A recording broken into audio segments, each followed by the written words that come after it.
بسم اللہ الرحمن الرحیم۔ امید ہے سب خیریت سے ہوں گے، سب کی سلامتی چاہتا ہوں۔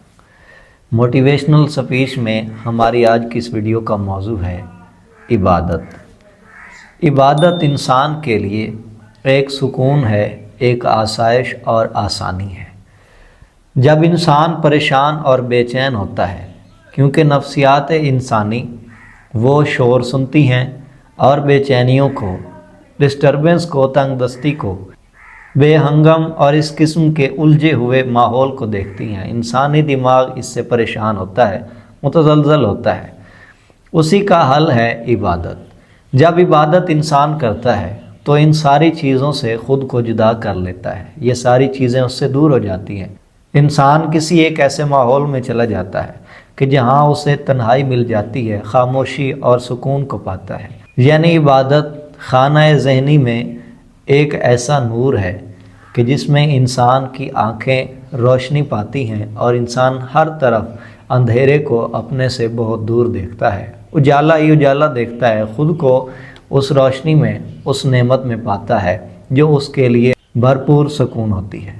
عبادت کیونکہ پاکیزگی ہے، نفس انسانی اس قسم کا ہے کہ وہ شور کو نہیں، پاکیزگی کو پسند کرتا ہے، حالات سے تنگ ہوتا ہے، دنیا کے ماحول سے، ان حالات کے اونچ نیچ سے، اتار چڑھاؤ سے، اس کی بھاگم بھاگ سے جب وہ تھک جاتا ہے تو اسے جس چیز کی ضرورت ہوتی ہے وہ سکون اور کچھ دیر کی اس کی تنہائی ہے، اور وہی اس کے لیے عبادت ہے۔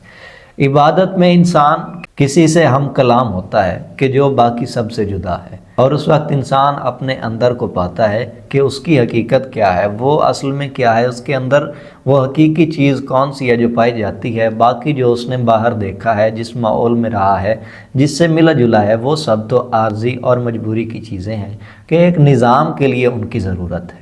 جب یہ سکون اسے مل جاتا ہے تو انسان کے فیصلے اچھے ہو جاتے ہیں، خود کو سمجھنے لگتا ہے، اس تنہائی میں، اس خاموشی میں، اس سکون کے عالم میں اس کی فکر اچھی کام کرتی ہے، اس کو ہر چیز اس نور میں صاف شفاف واضح دکھائی دینے لگتی ہے، جو انسان کی ڈی موٹیویشن کو، اس کی تمام پریشانیوں کو، اس کے ڈپریشن کو دور کرتی ہے۔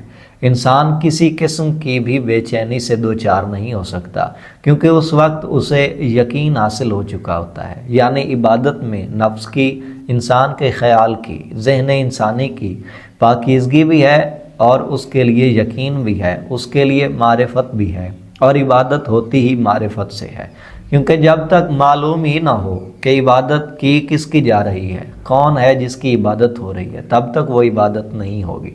عبادت معرفت سے ہوتی ہے، تو معرفت انسان کے لیے حکمت بھی ہے، سوچ کی بلندی بھی ہے، اس کا اچھا فیصلہ بھی ہے، اس کو راہیں دکھاتی ہے، اس کو نتائج اور مسائل کا حل دکھاتی ہے۔ ہر قسم کی بلا سے انسان ایسے لڑتا ہے کہ جیسے وہ مالک ہے اور باقی کچھ ہے ہی نہیں، کوئی چیزیں ایسی ہے ہی نہیں جو اس سے لڑنے آئیں، ان کی کوئی حقیقت اور ان کا کوئی وجود ہے ہی نہیں، اور اس کے سامنے وہ کچھ بھی نہیں ہے۔ عبادت ایک ایسی دلیل ہے ہمارے پاس کہ جو لوگ نعوذ باللہ مرتد ہیں، ایتھیسٹ ہیں، ملحد ہیں، جو خدا کو نہیں مانتی، ان کے لیے عبادت ایک دلیل ہے۔ کس طرح کہ جب اسلام نے اپنے آپ کو منوایا تو فلسفہ اسلام کیا تھا؟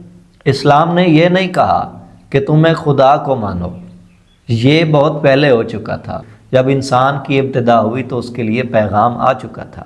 لیکن یہاں جب اسلام آخری نبی پر خود کو مکمل کر رہا ہے، اپنی اصل پہچان کروا رہا ہے، اپنی بلند منزل پہ اپنی حقیقت اور جو وہ چاہتا ہے، جو اس کی منزل ہے، وہ بتا رہا ہے، تو اسلام نے اپنا تعارف کس طرح کروایا؟ پہلے سے اگر دیکھ لیجئے تب بھی اصول یہی تھا، فلسفہ، اس کی حکمت وہ یہی تھی کہ اسلام نے یہ نہیں کہا کہ تم الا اللہ کہو، بلکہ اسلام نے کہا لا الہ الا اللہ کہو۔ یعنی اسلام نے کبھی خدا کو ماننے کا کہا ہی نہیں، اسلام نے کہا ہے کہ جھوٹے خداؤں کا انکار کرو اور اس سچے خدا کو مانو۔ یعنی اسلام کا توحید کا مسئلہ ان لوگوں کے بیچ ہے کہ جو کسی نہ کسی خدا، گاڈ، بھگوان، ایشور کسی کو مانتے ہوں، ان میں مسئلہ ہے، یہ بحث چلتی ہے کہ نہیں، ان سب کو نہ مانو، وہ خدا نہیں ہے، یہ شرک ہے، کچھ کفر کی باتیں ہیں، تم ایک حقیقی خدا کو مانو۔ تو یہاں جو مرتد ہیں، جو خدا کو مانتے ہی نہیں، ان کے تصور میں یہ زندگی ایک سائنس ہے، تو پھر ان کے لیے اسلام کیا کہے گا؟ یعنی ان کو خدا یہ بتانا چاہتا ہے، اسلام یہ بتانا چاہتا ہے حکمت میں، اپنے فلسفہ میں، کہ کسی ایک خدا کے تصور کو مانو، کیونکہ اس دنیا کا، اس مخلوق کا کوئی خالق ہے، اس مصنوع کا کوئی صانع ہے۔ وہ منوانا چاہتا ہے کہ پہلے کوئی خدا مانو، یہ تصور مانو کہ ایک خدا ہوا کرتا ہے، اس کے بعد اسلام منواتا ہے کہ جھوٹے خداؤں کو چھوڑو، ان کے بس کی یہ بات ہے ہی نہیں، یہ تو میرا کمال ہے۔ تو اس کمال والے خدا کے پاس کوئی دلیل ہونی چاہیے، اور وہ دلائل موضوع اور علم میں ظاہر ہوئے۔ نبوت اور امامت یعنی ولایت نے اسے منوایا، اس کی پہچان کروائی۔ تو یہاں اگر عبادت کو دیکھ کے کوئی وہ شخص کہ جو خدائی کا قائل نہیں ہے، عبادت کے سکون، اس کے اثر کو قبول کر کے، اس کی بلندی کو، اس کے کمال کو دیکھ کے وہ یہ سمجھنے لگتا ہے کہ اگر عبادت میں ایسی چیز ہے کسی معبود کے لیے، کیونکہ اللہ کا معنی ہی معبود ہے، تو وہ معبود کو ماننے لگے گا عبادت کے سکون کی وجہ سے۔ یعنی بیسٹ موٹیویشن یہ ایسی ہے کہ یہ معبود سے ملا دے گی، اور عبادت کا لطف آئے گا کہ انسان معبود کو پہچان کے معرفت کے ساتھ اس کی عبادت میں مشغول ہوگا۔ یہاں گزارش کر دوں کہ عبادت کے ساتھ ایک اور چیز ہے، قرب کی ہے وہ بھی چیز، منت اور معرفت اس کے ساتھ۔ ان دونوں باتوں پہ ہم الگ ویڈیوز بنائیں گے، وہ بھی موٹیویشن سے تعلق رکھتی ہوں گی۔ تو معلوم ہوا کہ عبادت سکون ہے، ڈپریشن کو دور کرتی۔ اس فلسفہ سے ہم نے اس بات کو پایا، اس علم کو حاصل کیا کہ عبادت واقعتاً سکون ہے۔ انسان کو گھبرانا نہیں، اسے عبادت سے وابستگی ہو جائے، معرفت کے ساتھ، معبود کی معرفت، اس کا مقام، اس کی معرفت میں پہچان میں جو آ سکتا ہے، اس کے لیے جو ہے اسے پا لے، تو اس کے بعد اس کی پریشانیاں دور ہو جائیں گی۔ یہ دنیا بہت کمزور اور عاجز ہے، عارضی چیز ہے، انسان بہت طاقتور ہے، انسان اس پر فوقیت رکھتا ہے اور اس پر غلبہ پا لے گا، انسان اس سے جیت جائے گا، بالکل ایسے کہ جیسے شیر جنگل میں رہتا ہے اور ہر چیز خدا کی تسبیح کرتی ہے۔ تو معلوم ہوا شیر بھی خدا کی تسبیح کرتا ہے۔ تو عبادت اور تسبیح پر بھی ہم الگ سے ویڈیو بنائیں گے کہ اس کی حقیقت پہچان میں کیا ہے۔ تو مانو شیر کے لیے بھی جو شجاع ہے، بادشاہ ہے جنگل کا، اس کے لیے بھی کہیں کوئی سکون تو ہے تسبیح کی صورت میں، اس کے لیے بھی کوئی معرفت تو ہے۔